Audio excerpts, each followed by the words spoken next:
महाभारत युद्ध के अंतिम दिन जब अश्वत्थामा ने धोखे से पांडव पुत्रों का वध कर दिया था। हेलो दोस्तों, कैसे आप? तो उम्मीद करता हूँ कि आप सब जो है बढ़िया होंगे। आज जो है रिएक्शन होने वाला है वो महाभारत के 5 श्राप जो आज तक लोग भुगत रहे हैं। ये वीडियो का टाइटल है। तो देखते हैं वो कौन से महाभारत के 5 श्राप है जो अभी तक चल रहे हैं और ये कैसे पढ़ें। वीडियो बहुत ही मज़ेदार होने वाली है।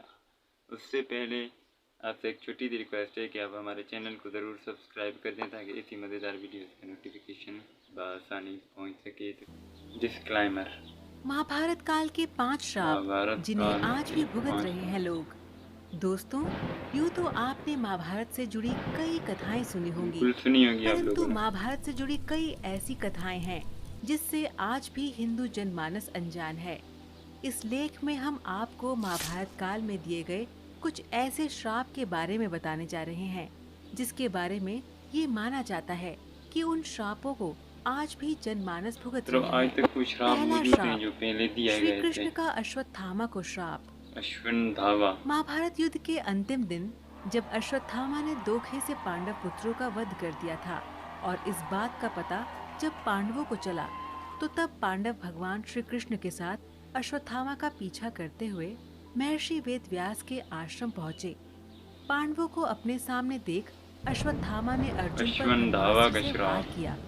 ये देख श्री कृष्ण ने अर्जुन को ब्रह्मास्त्र चलाने को कहा, जिसके बाद अर्जुन ने भी अश्वत्थामा पर ब्रह्मास्त्र छोड़ ब्रह्मास्त्र दिया। मतलब में तीर को परंतु कहा जाता है महर्षि शायद। व्यास ने बीच में ही दोनों अस्त्रों को टकराने से रोक लिया और अश्वत्थामा एवं अर्जुन से कहा, क्या तुम लोग ये नहीं जानते कि ब्रह्मास्त्र के आपस में टकराने से समस्त सृष्टि का नाश हो जाएगा? इसलिए तुम दोनों अपने अपने ब्रह्मास्त्र वापस ले लो। ब्रह्मास्त्र। तब अर्जुन ने अपना ब्रह्मास्त्र वापस ले लिया। अश्वत्थामा ने महर्षि से कहा, महर्षि, मेरे पिताजी ने इसे वापस लेने की विद्या नहीं सिखाई है, इसलिए मैं इसे वापस नहीं ले सकता। और इसके बाद उसने ब्रह्मास्त्र की दिशा बदलकर अभिमन्यु की पत्नी उत्तरा के गर्भ की ओर कर दी। ये देख भगवान श्री कृष्ण ने अश्वत्थामा को श्राप दिया, इसी तुम वजह से जो 3000 है वर्ष मतलब तक श्राप इस पड़ा कि पृथ्वी उनकी पर बीवी के भटकते ऊपर जो है रहोगे उसने और किसी भी जगह ब्रह्मास्त्र चला किसी दिया। पुरुष के साथ तुम्हारी बातचीत नहीं हो सकेगी। तुम्हारे शरीर से पीप और लहू की गंध निकलेगी, इसलिए तुम मनुष्यों के बीच नहीं रह सकोगे, दुर्गम वन में ही पड़े रहोगे। और इसी कारण आज भी ये माना जाता है कि अश्वत्थामा अभी भी जीवित है। अश्वत्थामा। दूसरा श्राप, मांडव्य ऋषि का यमराज को श्राप। महाभारत में मांडव्य ऋषि का वर्णन आता है। एक बार राजा ने भूलवश न्याय में चूक कर दी और अपने सैनिकों को ऋषि मांडव्य को सूली पर चढ़ाने का आदेश दे दिया। परंतु जब बहुत लंबे समय तक भी सूली में लटकने पर ऋषि के प्राण नहीं गए, तो राजा को अपनी भूल का एहसास हो गया तथा उन्होंने ऋषि मांडव्य को सूली से उतरवाया तथा अपनी गलती के लिए माफी मांगी। इसके बाद ऋषि मांडव्य यमराज से मिलने गए तथा उनसे पूछा कि किस कारण मुझे झूठे आरोप में सजा मिली। तब यमराज ऋषि से बोले, जब आप 12 वर्ष के थे तो आपने एक छोटे से कीड़े की पूंछ में सीख चुबाई थी, जिस कारण आपको ये सजा भुगतनी पड़ी। ये सुन ऋषि को क्रोध आ गया और उन्होंने यमराज से कहा कि किसी को भी 12 वर्ष की उम्र में इस बात का ज्ञान नहीं रहता कि धर्म और अधर्म क्या है, क्योंकि तुमने एक छोटे अपराध के लिए मुझे बहुत बड़ा दंड दिया है। अतः मैं तुम्हें श्राप देता हूँ कि तुम शूद्र योनि में दासी के पुत्र के रूप में जन्म लोगे। मांडव्य ऋषि के इस श्राप के कारण यमराज को विदुर के रूप में जन्म लेना पड़ा। तीसरा श्राप, अप्सरा उर्वशी का अर्जुन को श्राप। ये कथा उस समय की है जब 13 साल के वनवास के दौरान एक बार अर्जुन दिव्यास्त्र की खोज में स्वर्गलोक गया। वहाँ उर्वशी नाम की एक अप्सरा उनके रूप एवं सौंदर्य को देखकर उन पर मोहित हो गई। फिर एक दिन उर्वशी ने अर्जुन को विवाह करने को कहा। तब अर्जुन ने उससे कहा कि मैं आपको माता के समान मानता हूँ, इसलिए मैं आपसे विवाह नहीं कर सकता। इस बात पर उर्वशी क्रोधित हो गई तथा उसने अर्जुन से कहा कि तुम एक नपुंसक की तरह बात कर रहे हो, इसलिए मैं तुम्हें श्राप देती हूँ कि तुम आजीवन नपुंसक हो जाओ तथा स्त्रियों के बीच तुम्हें नर्तक बनकर रहना पड़े। ये बात सुनकर अर्जुन विचलित हो गए और फिर वो देवराज इंद्र के पास गए और उन्हें सारी बात बताई। उसके बाद देवराज इंद्र के कहने पर उर्वशी ने अपने श्राप की अवधि 1 साल के लिए सीमित कर दी। तब इंद्र ने अर्जुन को संतावना देते हुए कहा कि तुम्हें घबराने की जरूरत नहीं है। यह श्राप तुम्हारे वनवास के समय वरदान के रूप में काम करेगा और अज्ञातवास के समय तुम नर्तिका के वेश में कौरवों की नजरों से बचे रहोगे। चौथा श्राप, युधिष्ठिर द्वारा स्त्री जाति को दिया गया श्राप। महाभारत में दिए गए श्रापों में युधिष्ठिर का स्त्री जाति को दिया गया श्राप सर्वविदित है।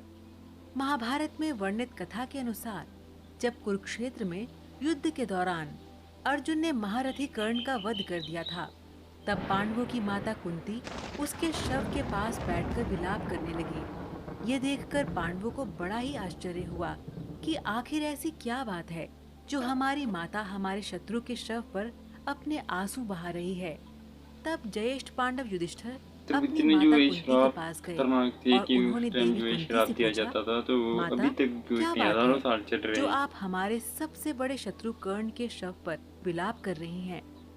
तब देवी कुंती ने बताया कि जिसे तुम अपना सबसे बड़ा शत्रु समझते रहे, वास्तव में वो तुम सभी का बड़ा भाई था।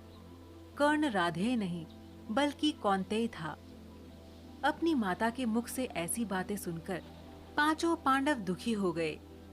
फिर कुछ क्षण रुककर युधिष्ठिर अपनी माता कुंती से बोले, हे माते, ये बात तो आप सदा से जानती रही होंगी कि अंगराज कर्ण मेरे बड़े भाई थे। तब आपने हम लोगों को ये बात बताई क्यों नहीं? बिल्कुल इतने दिनों तक ये बात आपने हमसे क्यों छुपा कर रखी? आपके एक मौन ने हम सभी को अपने ही भाई का हत्यारा बना दिया। इसलिए मैं आज इस धर्म क्षेत्र कुरुक्षेत्र में सभी दिशाओं, आकाश और धरती को साक्षी मानकर सभी स्त्री जाति को ये श्राप देता हूँ कि आज के बाद कोई भी स्त्री अपने अंदर कोई भी रहस्य नहीं छुपा पाएगी। पांचवा श्राप, श्रृंगी ऋषि का परीक्षित को श्राप।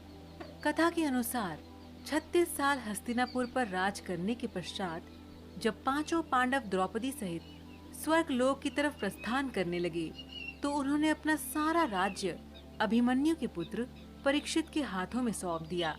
ऐसा माना जाता है कि राजा परीक्षित के शासन काल में भी हस्तिनापुर की सारी प्रजा युधिष्ठिर के शासन काल की तरह ही सुखी थी।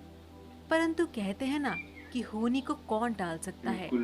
एक दिन राजा परीक्षित रोज की तरह वन में आखेट खेलने को गए। तभी उन्हें वहां शमिक नाम के ऋषि दिखाई दिए। वे अपनी तपस्या में लीन थे तथा उन्होंने मौन व्रत धारण कर रखा था। परंतु ये बात राजा परीक्षित को मालूम नहीं थी। इसलिए राजा परीक्षित ने कई बार ऋषि शमिक को आवाज लगाई, लेकिन उन्होंने अपना मौन धारण रखा। ये देखकर राजा परीक्षित को क्रोध आ गया और उन्होंने क्रोध में आकर ऋषि के गले में एक मरा हुआ सांप डाल दिया। उधर जब ये बात ऋषि शमिक के पुत्र श्रृंगी को पता चली, तो उन्होंने राजा परीक्षित को श्राप दिया। ये पांचों जो श्राप है अभी तक मौजूद है। श्री कृष्ण का जो है धावा को श्राप काफ़ी खतरनाक श्राप था, वो अभी तक जो है मतलब चल रहा है। और जो पांचों श्राप है किसी न किसी वजह से जो है दिए गए, ये श्राप जो है अभी भी चल रहे हैं और आगे भी चलते रहेंगे। ये जो है महाभारत से एक कथा में लिखा गया है ये श्राप। ये वीडियो आपको पसंद आए तो हमारे चैनल को ज़रूर सब्सक्राइब कर दें ताकि ऐसी मजेदार वीडियो का नोटिफिकेशन आप तक आता नहीं। वहीं तक मैं मिलूंगा एक नई इंटरेस्टिंग वीडियो के साथ। तब तक के लिए बता क्या लगे मुझे दीजिए इजाज़त।